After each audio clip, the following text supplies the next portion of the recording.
Okay, good evening. Welcome to Toma Sessions Live with Richie Cruz, your host. Actually, welcome to everybody who's here right now. So we'll give 5 minutes to let everyone join the chat group before we let our guest join us. So basically, you see that she's in with us right now, and yeah, we'll build the chat room until it's about like maybe 10 people.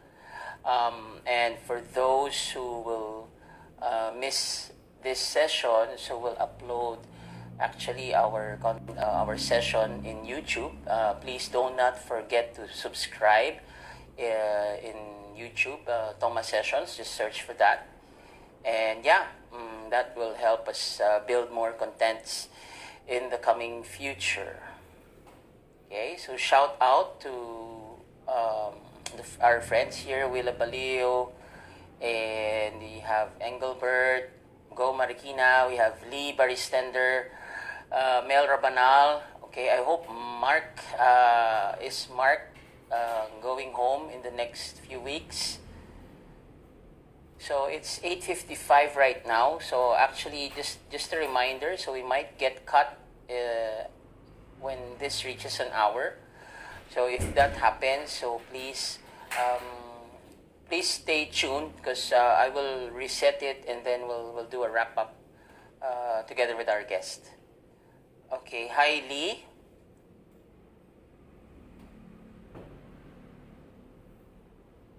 Okay. So yeah, how was your day? So Monday, you know, you have a. I hope you guys have a good week ahead. Actually, some of the cities have lifted their liquor ban. Marikina one. I'm from Marikina, and so far, I think it's headed back to normal in the sense that there are more vehicles than usual. But unfortunately, I saw in the news Cavite closed its malls. In fact, I was wondering why it opened the malls in the first place. But yeah, we'll see what happens in this week and the future days to come. Louis from Singapore, how are you? And Balen Alfie also is here with us right now. Yeah, and also the online learning, we still have yet to see the final, I would say the final instructions with when it comes to TESDA and CHED and CHED and DepEd on how the online classes will pursue. Hi, 30, welcome, and Ava. So yeah, 30 went to Hong Kong a few months or years back for his internship, and yeah, he's one of our up and coming bartenders. As soon as he as soon as he finishes his, I'm not really sure if he's still studying, but yeah, he's one of our up and coming bartenders here in the Philippines. Okay, so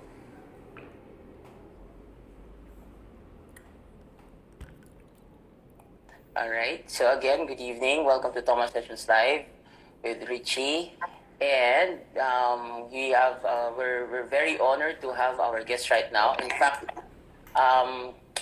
I would say it's well, finally I have a guest that has the same time difference as compared to the previous guest. So, because I don't know if you watched some of our sessions, but it's it's 9 o'clock here, but it's 9 in the morning there, and sometimes it's like I don't know, it's like afternoon there, but it's good. I mean, just for those who just tuned in, Toma Sessions Live was born because of ECQ. The main goal is actually to be inspired and be informed, especially at this time that we're having, and we're pretty blessed that we were able to guest those people that really made an impact in the bartending community worldwide, and especially now also, as I was saying in my post like yesterday, since we just recently finished with the Asia Top 50. Well, just to give you guys an introduction to our guest. No? She's no other than the managing editor of Drink Magazine International, but she's based in Asia. Okay, so without further ado, we'll know more of her as we go along with the program. But without further ado, Miss Holly Graham. Yahoo! Thank you, Holly. Thank you. So, welcome to our show. I believe you just were you part also of you were promoting this wellness thing with Miss Vidal, right? Yeah. So earlier today, earlier today we're doing a series of calls, like Zoom calls with Patron, with different subjects, and today was about meditation, so feeling very zen now. There you go. Yeah. I mean, we all need that, especially at this time. But yeah, okay, sure. So can you give us a brief background who Holly Graham here is? How did you start? What's your background? Are you a hospitality major or what happened? I have lived many lives. So let's start from the beginning without being too boring. So I was born in London, London born and bred, and I moved to Asia on my 24th birthday. And I'm now 33, so I've been here a while, been here 9 years, and basically, long story short, I wanted to be a scriptwriter and work in like TV and advertising, and I got a really great job out of university, but it was in 2008, so it didn't really affect Asia, but mostly the West, like the UK and US, was really hit by the recession, and I got made redundant, which sucked, at 21. You spent 3 years studying, paid all this money to go to university just to be made redundant.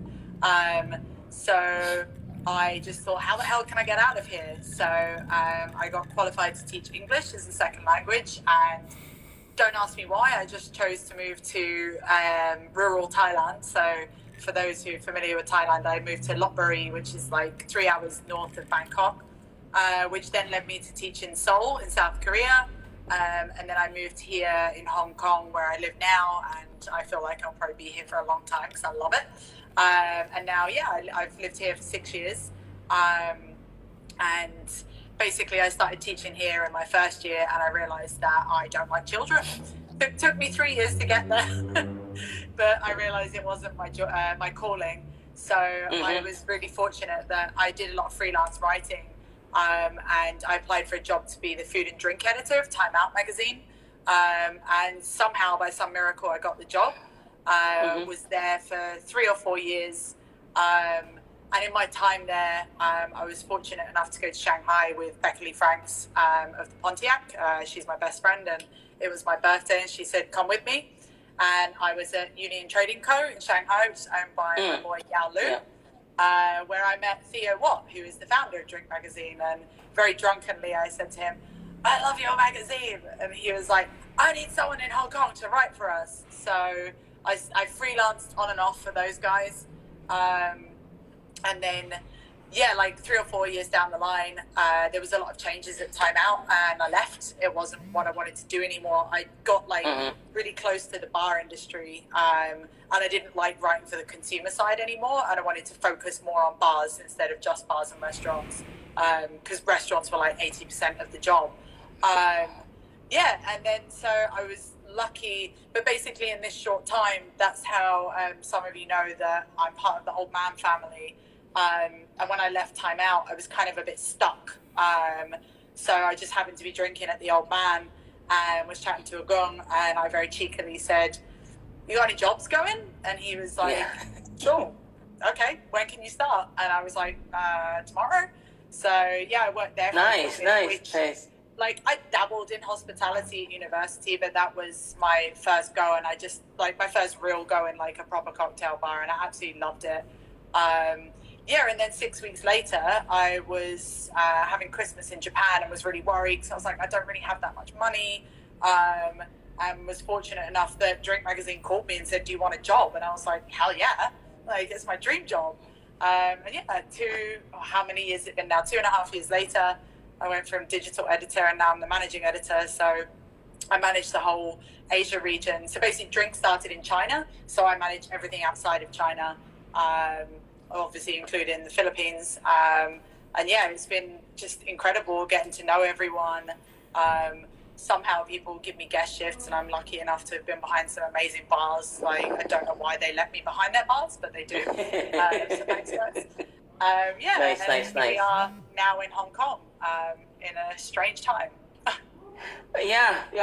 Okay. Wow. Okay. So Theo is still pretty much with Drink Magazine. So he does. Okay. Pardon my. Let me just double check. So does he own Drink Magazine? Yeah. He's the founder of Drink Magazine. So he started, just for a little tiny bit of background.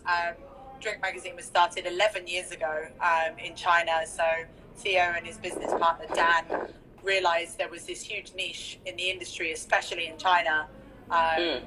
And said, nobody is championing the amazing bars here, especially in Shanghai.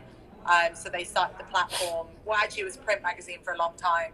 And then they expanded to WeChat. So most of the Chinese content is on WeChat. And then they began printing in Asia. So, the rest of us, 2016.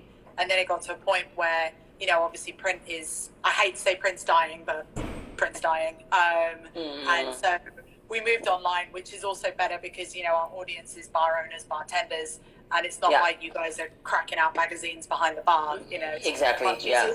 Once upon a time, yes. Once upon a time, but now no more. Yeah, now it just looks a bit dodgy. Yeah. Yeah, no, I recall Theo, I had a drink with him in Cracker Jack during one of the Cocktail Fest. Yeah. Okay, so since your main background is media, so as a script writer, it's pretty amazing because I was supposed to be, if I wasn't a bartender or entered the hospitality industry, I would have been a broadcaster also, or script writer, not really. Life. Yeah, I know, right? But I mean, I love booze, so that's my first inkling of it. Yeah. Okay, so it's like, but how is the shift from being a script writer to writing in a magazine? I mean, correct me if I'm wrong, but these are two different dynamics, right? When I say I wanted to be a scriptwriter, I never really got further beyond what I did at university. So I see. Okay. What I was saying was, so my first job out of university was, in media, especially like multimedia, you have to start bottom rung. Imagine, you start off as a glassy and then a bar back. Same kind of thing when you're working so I was working for an advertising animation company, so I was literally making cups of tea, and further down the line I got to go on shoots and stuff. So unfortunately I didn't get to professionally script write, but I wrote some pretty cheesy movies at university. Yeah, no, but I mean Romeo and Juliet and whatnot, it's still, but do you still, I mean, if you have free time, do you still like do you have like I wish a I had dream free time. Short story? Well, okay. But yeah, maybe somewhere down the line, I always say that I'm very fortunate to have writing as a career, which is something that I can do much later into life. Obviously it's something you can do when you're retired. So maybe later, maybe I'll be, you'll be like, oh, I remember her. And I'll make some movies or something. Who knows? Yeah. Hey, sorry. Shout out. Carl too is here with us. Yeah, see you later, man. Shout out to you, Carl. And everybody who joined us right now, especially those from Macau. Yeah. Shout out to Spirited Monk, Sala, Ricky. Okay, and I think Kia is already online with us. And Carol Ko also. Okay, so how many times have you been in the Philippines? Have you been? Yeah.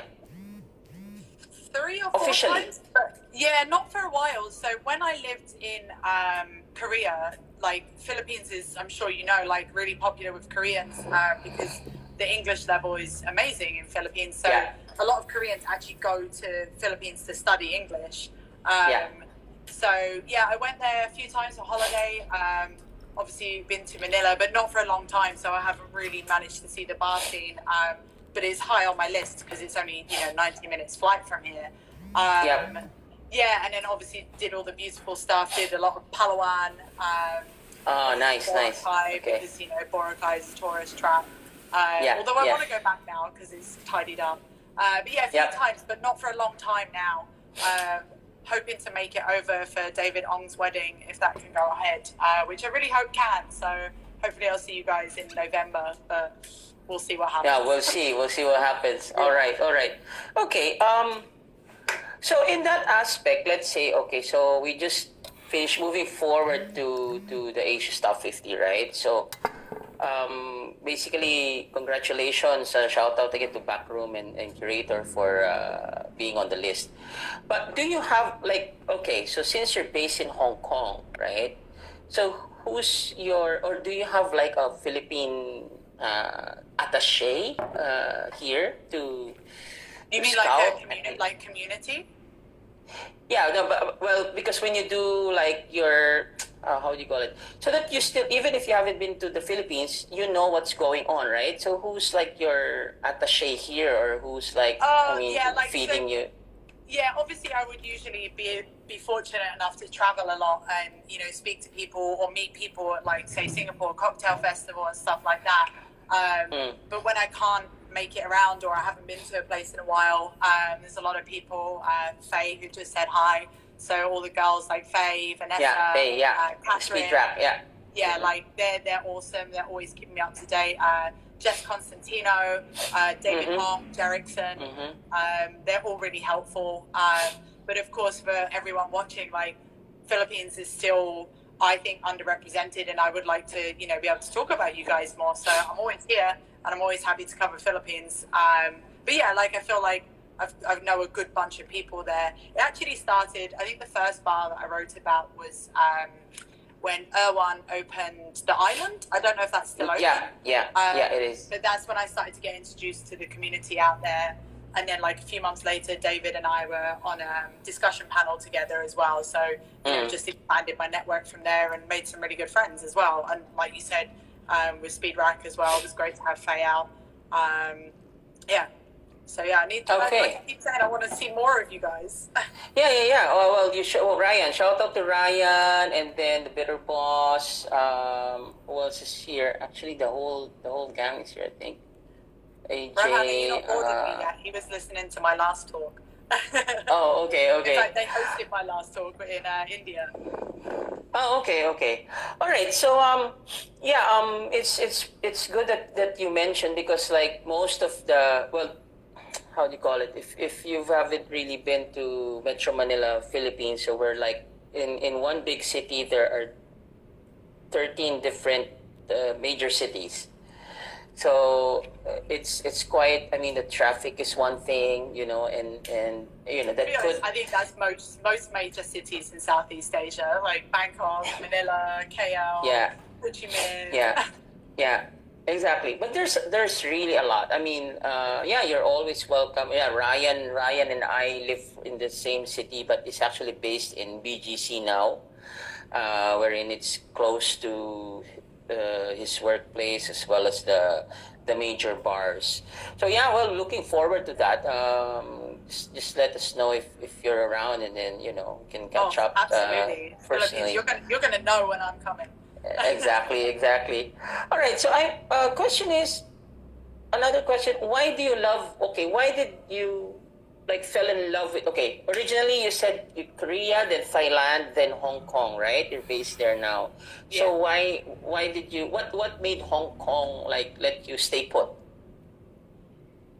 I mean, it sounds really cheesy, but so when I moved to Thailand and Korea, I'd never actually been there. I just took the leap and was never visited previously, which is crazy, right? But Hong Kong, so when I finished my contract in Thailand, Hong Kong was the last place I did like a Southeast Asia tour and finished in Hong Kong. And I was like, wow, that place is amazing. You know, it's for anyone who's been here, I'm sure they'll agree. Like, there's just the energy and electricity in Hong Kong that's just unrivaled. And, you know, I'm from London, which is an incredible city, but there's just something extra about Hong Kong. And then when I finished teaching in Seoul, I started my trip in Hong Kong just to sort of secure, like, do I want to move here? And absolutely within 2 days, I was like, yep, going to start applying for jobs. I think I like it because, again, growing up in London and then living in Seoul, they're huge cities, right? And the same with Manila. And Hong Kong has that big city mentality, but it's so much easier to get around. Like, when it's not boiling hot outside, you can walk everywhere. Like, the bars are incredible, the food is incredible, like whether that's, you know, all the way up to 3 Michelin star, right down to local noodle or dim sum joints. I think the people are awesome. You know, when the times I came here as a tourist, I think that the locals can spot a tourist and people would always come up to me and say, oh, you know, you need help with a map or whatever. Now, not so much because I probably don't look lost. Yeah. And also, it's funny, like, for anyone who follows me on Instagram, I'm sure you've seen I've been getting out in nature a bit more because usually I'm traveling. So, but now I'm making the most of Hong Kong, and it's like over 40% national park. So it's absolutely beautiful. Like, we have incredible beaches, hiking, just like stuff. People think it's all skyscrapers, you know, but we have white sand beaches and blue water that will probably be on par with, you know, some of the Philippines. So yeah, it's just diverse and it's amazing. And like, again, it's a cheesy word, but like the cultural melting pot, you know, such a mesh of cultures. But yeah, I just love it. I don't see myself leaving in the foreseeable future. Yeah, no, I agree. I want to go back because I've only been there like 3 days, I think, or 4 days, but only around the city, Hong Kong and Macau because of some work shift, etc. But I saw some of your pictures on Instagram, and then it's wow, it's amazing to see that part of Hong Kong that I haven't really seen in person. Jerry Boy is here. Hi, Jerry. Yeah, we've been doing our own personal Toma Sessions. Hi, Reese. Miss you guys. Hi, Reese. Hello. Okay, so let's go to, I'm curious. So when you entered, what's the first cocktail you've tasted? Do you remember? Or maybe what's the first cocktail you've made when you plunged into the bar scene? That's a tough question. I mean, we all drank shitty cocktails as kids, right? You know? Yeah, exactly. I think especially coming from London, you guys know how to drink there. So the British, we love to drink.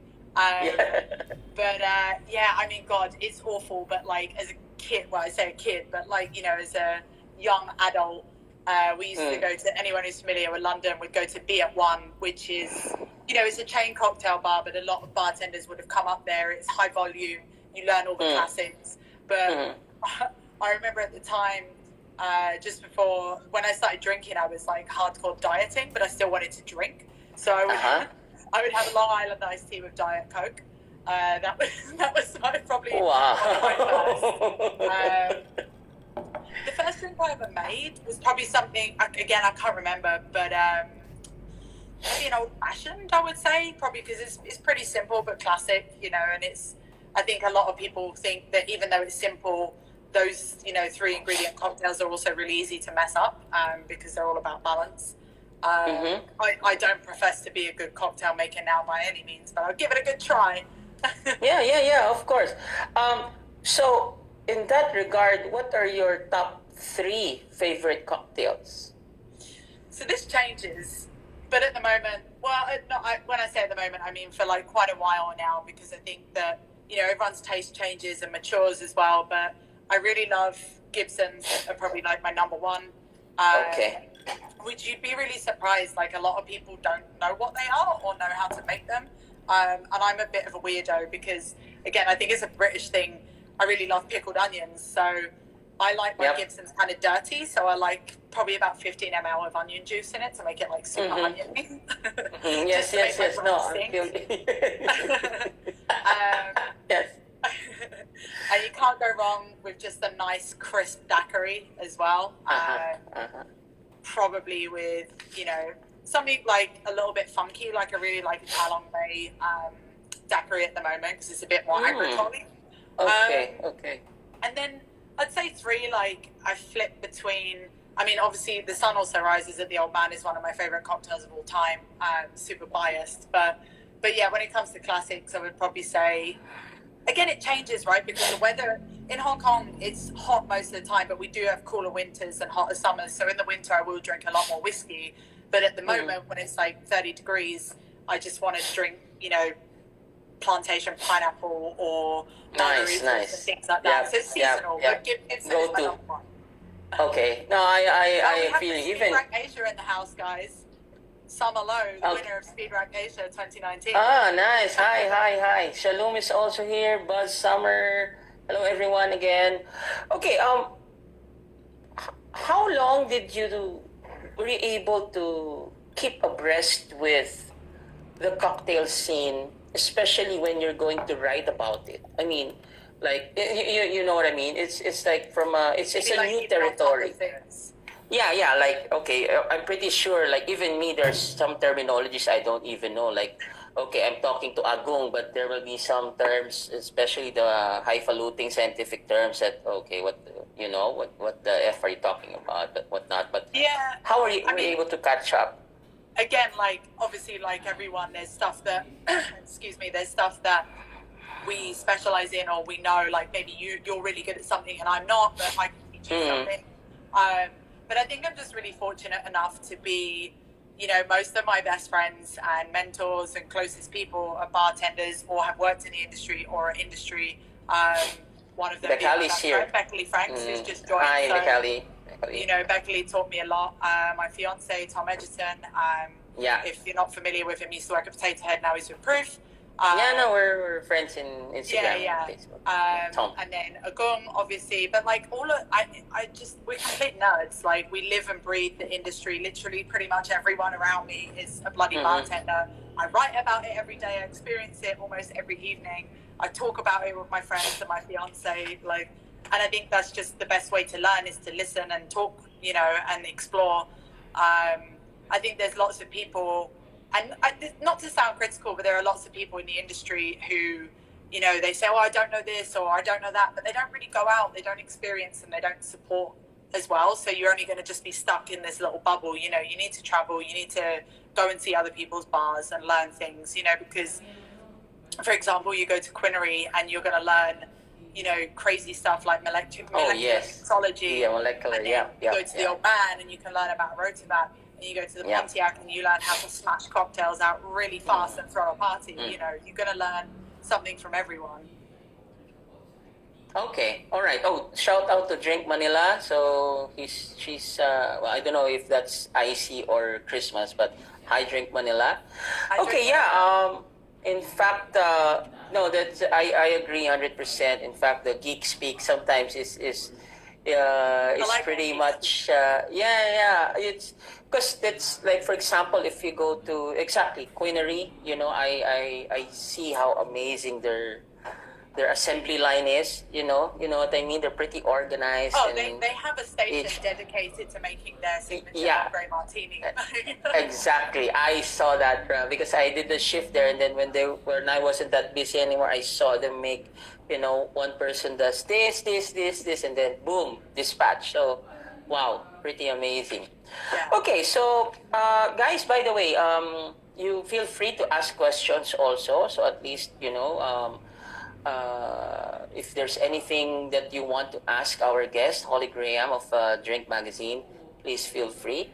Okay, so maybe Holly, we can go within reason. Yeah. yes. Disclaimer. Okay, so let's actually, okay, another thing is congratulations again for being nominated in the Spirited Awards. Thank you.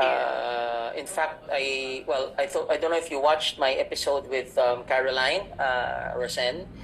So we had a pretty interesting discussion because again, on a global scale, that's another thing that I want the Filipino community to learn about, which is Tales of the Cocktail. I mean, for what it's worth, I always considered it as a bucket list, of places to go to or places or things to do before I die as a bartender. You know what I mean? So it's being able to guest her is is pretty amazing. And yeah, I was lucky enough to you, go last year, which is great because obviously it's cancelled this year. So that's yeah. It's a different dynamics. I heard everything is gonna be online, so yeah. I'm sure you've been told a few things, and me, I'll take it one day at a time because it's exciting. Well, in a way, it's a blessing to for this thing to happen because the connectivity is a bit.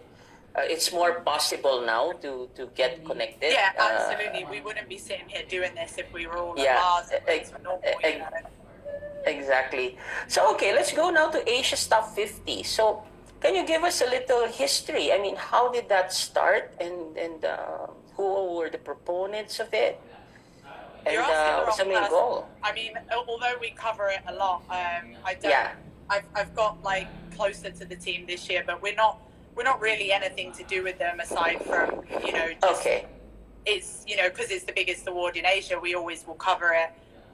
But yeah, I won't profess to know too much about the origins of 50 Best, unfortunately. Okay. So you just write about you report about it. Okay. All right. So okay. In that case, so being the one who writes about it, what do you think is the importance of having an award such as the Asia's Top 50 in There's so many terms different.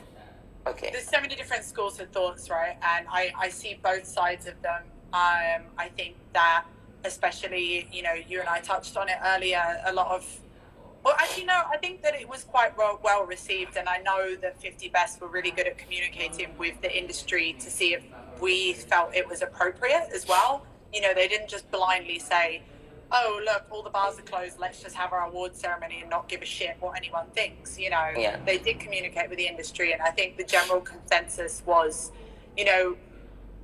like, it's something to look forward to, it's something to celebrate. It doesn't necessarily mean that the bars that aren't on the list aren't great. We all know what it really means deep down, but it's it's the same with restaurants. That why is there Michelin, why are there Oscars? Every industry deserves its awarding body, no matter what you think of it. And I think that we were fortunate enough that the bars are open in Hong Kong now, so we were fortunate to gather together and watch it in Koa. And it's a great atmosphere, and I do think it brings people back together. And like you said earlier, communicating, the whole world, the bar world of Asia was alive on Thursday night, Friday, with people congratulating each other. Everyone's happy for each other. Yes, and I know yes. some people are a little bit, I don't know, I guess I think the people that talk shit about it are the people that are a little bit jealous sometimes. Not always, but it's a delicate balance, really. But I think what they did was right this year, and I think it was a good idea to go ahead with it. Yeah, no, we were all.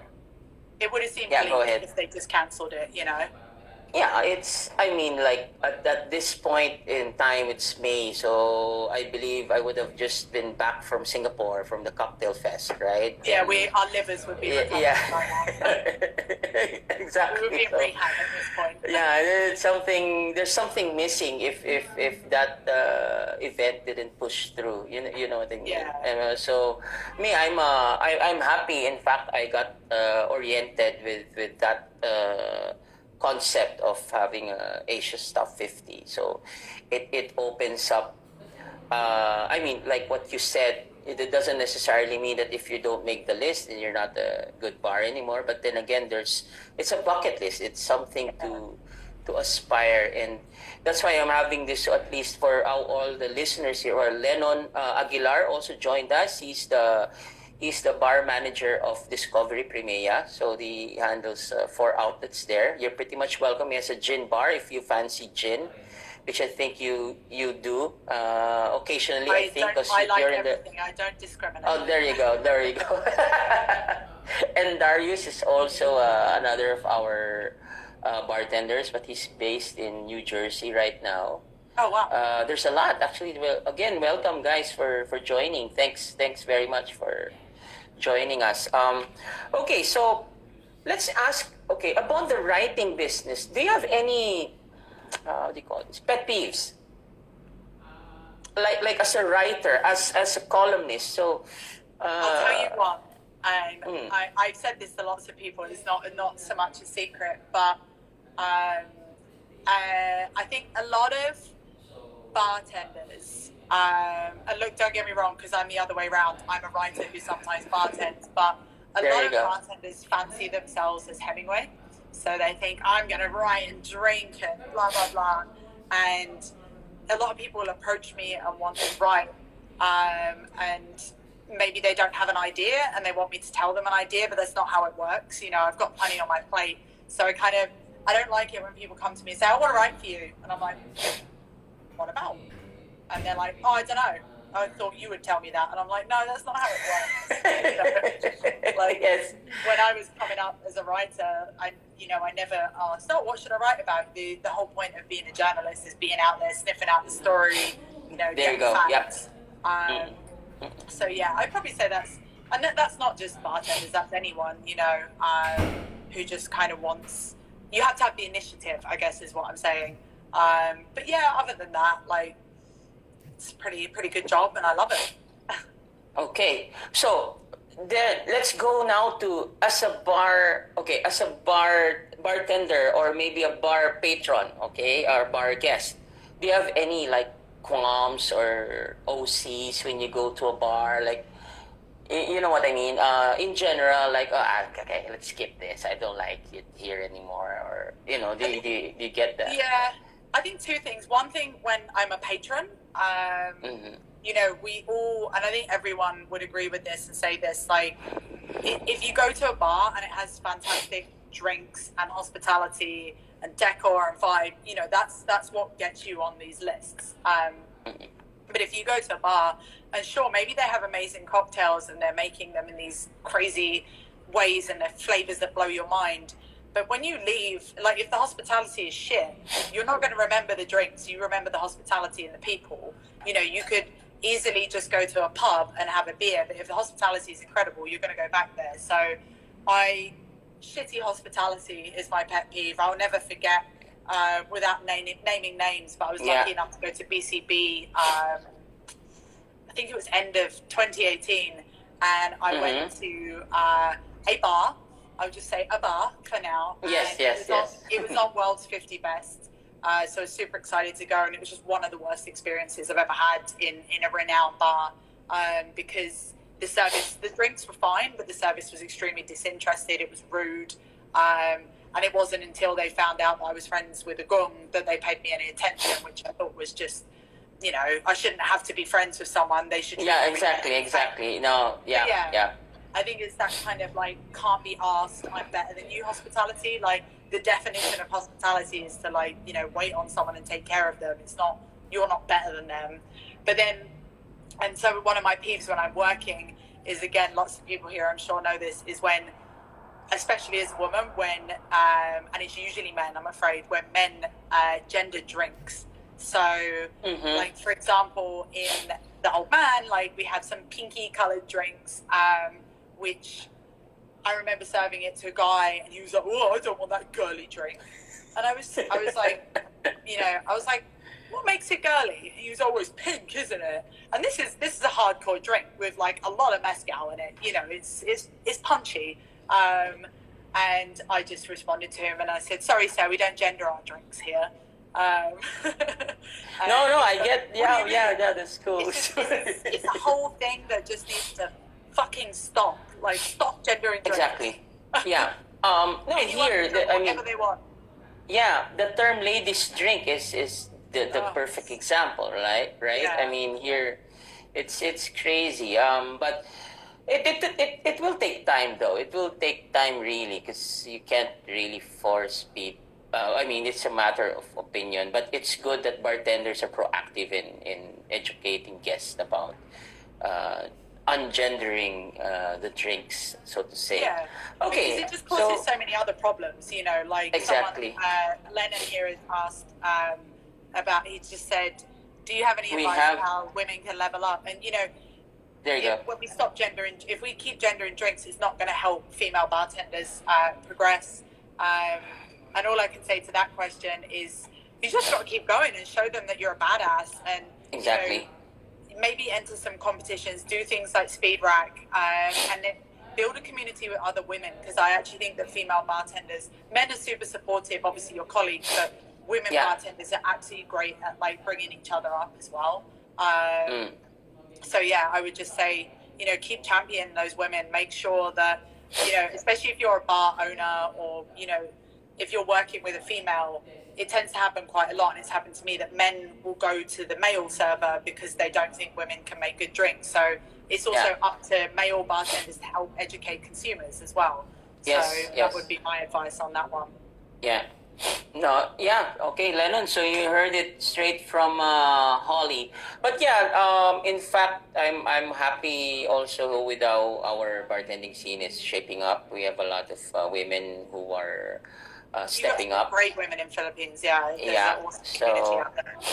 I mean, that's why even in my school, which is closed now because of COVID, I have a lot of women who wants to be aspiring or aspiring bartenders. So it's a good future. I mean, you know, well, I don't really know the future yet, but to Who have knows at the moment? exactly, you know. We're just So yeah, happy to but be alive.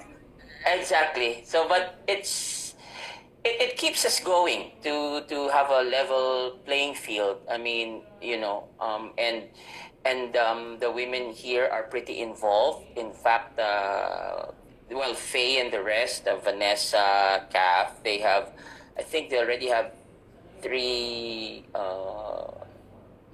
live sessions also with a brand, so Girl that's power. good. I mean, here, we're pretty involved here.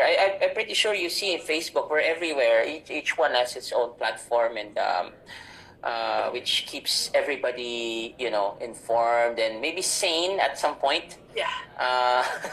Especially for you guys, stuff is tough in the Philippines.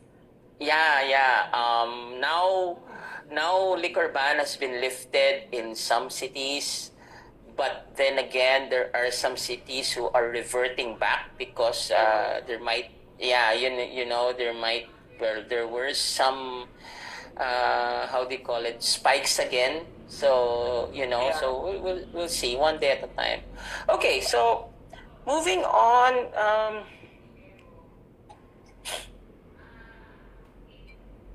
Let's talk of COVID.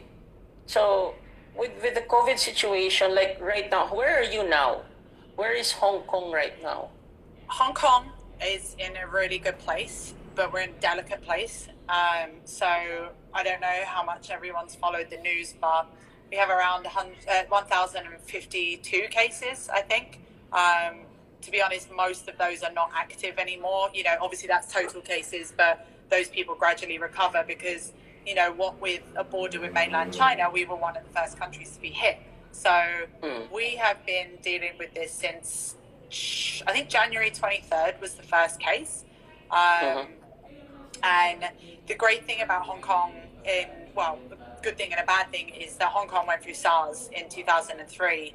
So Hong Kong was super ready for this. Everyone was like, right, we see what's going on, masks on, you know, sanitizer. And we kind of like, Hong Kong was never ever in lockdown. We kind of self-imposed our own lockdown. So basically, because it started after Chinese New Year, just during Chinese New Year, Hong Kong's pretty dead anyway for about a week. And honestly, there was just no one on the streets for like that week and the following 2 weeks. And I think that was really key in stopping the initial spread. The schools were also closed immediately. And I think a lot of it, I have to congratulate the community as a whole in Hong Kong, because I'm sure everyone knows we've had a super rough year. You know, it's almost a year anniversary next month of the protests. So with protests followed by this, Hong Kong, the community was almost tighter and distrusting of the government. So rather than wait for the government to tell us what to do, we just kind of did what we felt was right.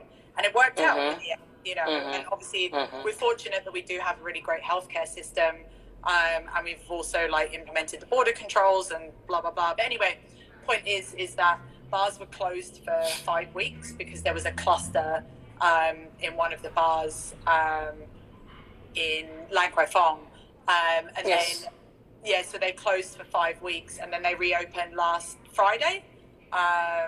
Friday before last, which was crazy. Like it was fun. It felt like Christmas. You know, the bars were open again. And at the moment, there was no local cases. They're only imported, and now there's been a few local ones. So it's a little bit on the edge, and we're not being big-headed. We're really proud of where we are, and if anyone is sharing positivity about Hong Kong, it's because we want you guys to see the light at the end of the tunnel. We're not trying to be big-headed or be like, oh, we're so good, you know. So just fingers crossed that we can keep it under control. But I think most countries are going to learn, or the planet is going to learn, that I think we might have to just live with this disease and figure out the way around it. You know, who knows? We just don't know what's going to happen, you know, but we can't live in lockdown for forever. So so basically Hong Kong is pretty much back to normal for now. There are some social distancing measures, but they don't really greatly affect day-to-day life, apart from sick of wearing a mask every day. As I'm sure you know, in the Filipino heat, it's very, very humid in Hong Kong, 30 degrees, so constantly just have a sweat bubble around here. Exactly.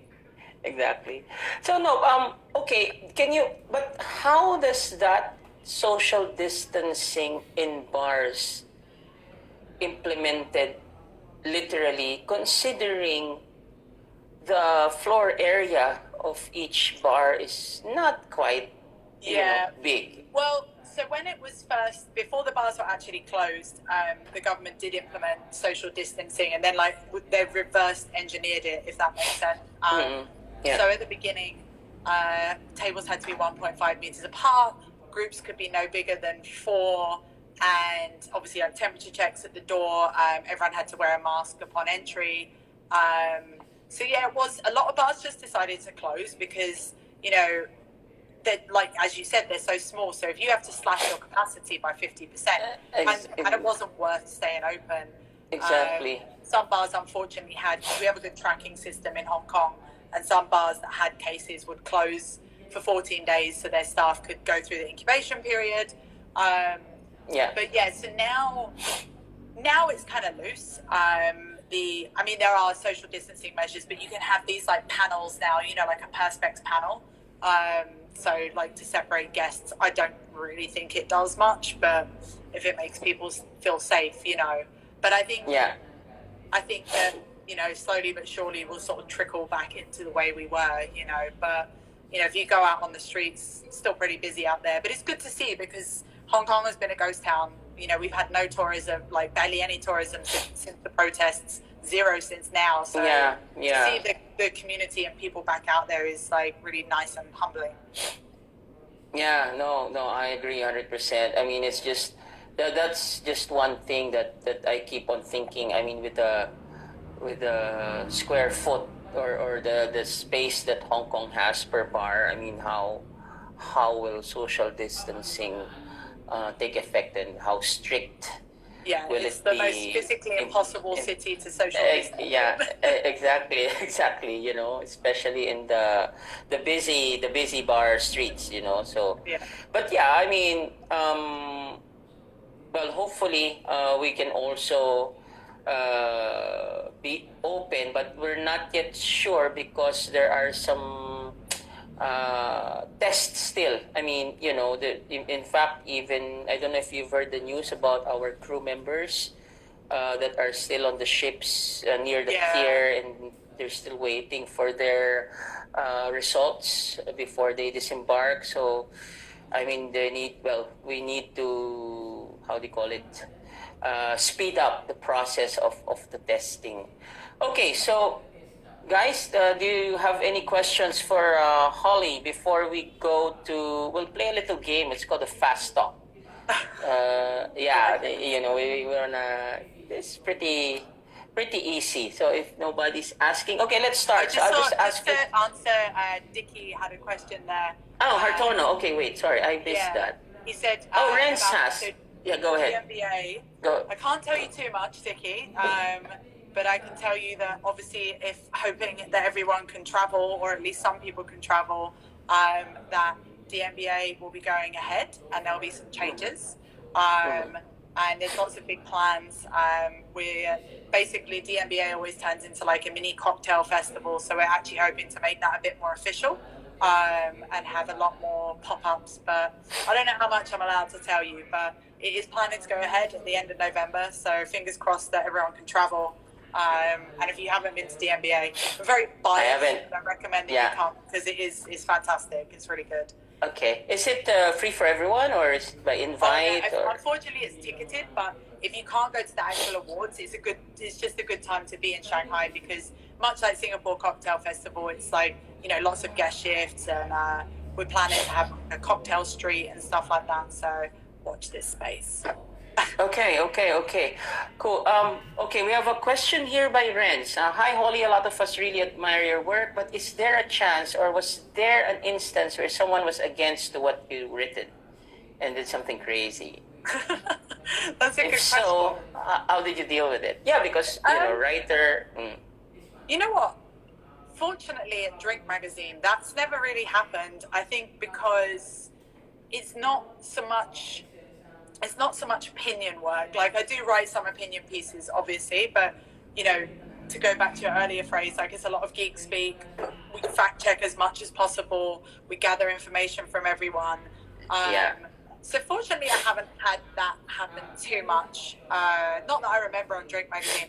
Happened a lot when I worked at Time Out, because I don't know if you guys are familiar with Time Out in Philippines, but Time Out does restaurant and bar reviews. So obviously, in my time reviewing bars and restaurants, there was some really bad ones, and I have to be honest. And obviously, that's kind of why I left as well, because I didn't like being on that side. There was hot seat. People would be outraged by my reviews and things like that. But yeah, I've been pretty lucky so far. But I'll let you know if anything crazy happens. I hope it doesn't. Don't have the mental capacity for it. I think Tatum. Tatum is with Time Out right now, right? So Tatum is. I know. We haven't met yet. I know of her. She used to work also with Drink Manila. So that's now right, I think she's. Okay, so thank you for that, Lawrence. Yeah, because maybe as a follow up for that. Okay, basically you have always had a background on beverage writing rather than food writing. Correct me if I'm wrong, right? Beverage writing. Yeah, I mean, like I said, so Time Out was food and drink, but I always leaned. It was more food writing, but I leaned more towards the drink. Like, that's why I came down the path that I'm on now. Okay, but is there you said that you leaned on it, right? But is there like a difference? I mean, like for a writer, why do you feel that you lean towards beverage? Weren't you that comfortable in the food aspect of writing? I was comfortable writing about food, but I felt like it got a bit samey after a while. It got a bit repetitive. And there was, I hate to say it, but like I think I have a good palate, and I think I'm pretty knowledgeable about food, but sometimes people that wanted to be assholes would sometimes question my credibility, especially as like a white English person writing about Chinese food. But and I never I love especially Cantonese food, but I made sure I did my research and I knew where I was talking about. But there's still always going to be assholes who use things against you, and I think with booze is for everyone, right? Of course there are national spirits and local spirits, but booze is for everyone. I think there's a lot more, not saying there's no culture to booze, but there's a lot more culture and tradition tied to food.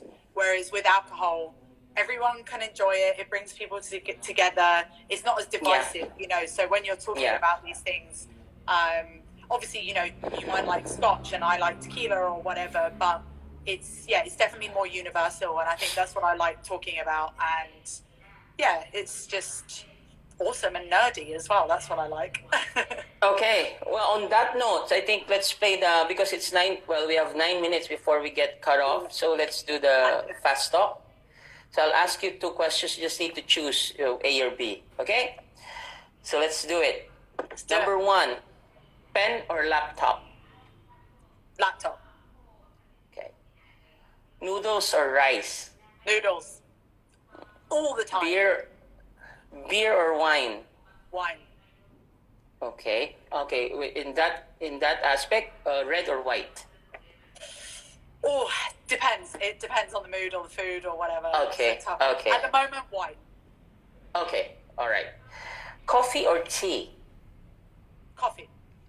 Okay. Oh, that's interesting. Considering I know, right? you're People think from I'm English, that I would love tea. yeah, I've tea. never really been a tea drinker. So yeah, definitely coffee. Okay. All right. Now that's a trivia. That's a trivia. Okay.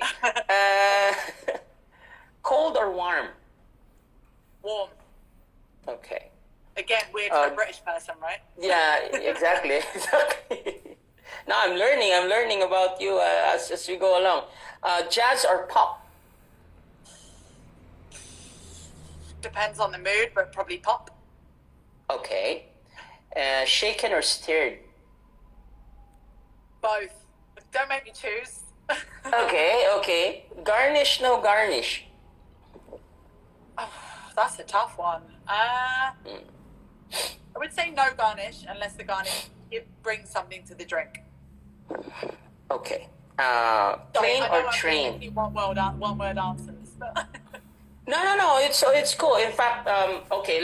Because there is ongoing thing about sustainability also, right? So I'm pretty sure the Tom is also one of the spirit in that. yeah. But then again, that's why I asked garnish or no garnish, because it's pretty much up for your grabs, which you want. So yeah, that's why I think garnish if it's necessary. If it's not, get rid of it. Okay. Okay, here you go. Gin or bourbon? Bourbon. Okay. Hi, Bunny. Bunny is here. Nice. Welcome, Bunny. Bunny. Bartender of the year, Bunny Kang. There you go, Bunny Kang. All right, FB or IG? Facebook or Instagram? I love both. I think FB for work, IG for IG. I'll go IG. Okay. Because you love uploading pictures. I know. assume, I also right? just recently made the jump to make my Instagram not private, which was scary, but we'll see how that works out. No, you're good. I mean, unless you get message request, no, that's another. Yeah, I've been getting that too. So there's always restrict anyway. Okay. Yeah, no, that's it. That basically that's our fast talk. So Awesome. Yeah. That was fun. There you go. Okay, maybe last 2 questions from our audience before we finally we get cut in 5 minutes. Just a reminder to the Filipino community, obviously, love you guys. Yeah. It really sucks the situation that you guys are in. If there's anything we can do to support, we're here for you guys. Obviously, please support Drink as well. We're still a small business. We're all struggling. But, when things start to open up, would love to write more about you guys. Great question there from Drink Manila. What's your go-to hangover cure? Another drink. There, yeah, of course. True. I know this is awful, right? But I feel like it took me way too long to discover that sometimes just having a shot or another drink, it just levels you out. Sometimes you have to, right? So when you're at Singapore Cocktail Festival and you're like, oh my God, I'm so hungover, but then I have to carry on. So just getting back on the train. If you can't drink, then just a dirty burger, I think. A good, I'm into Five Guys. Five Guys is my hangover cure at the moment. Exactly. I drink beer. Beer is my beer is my hangover cure. We have a term here in Philippines. It's called sundot. SUNDOT. So sundot means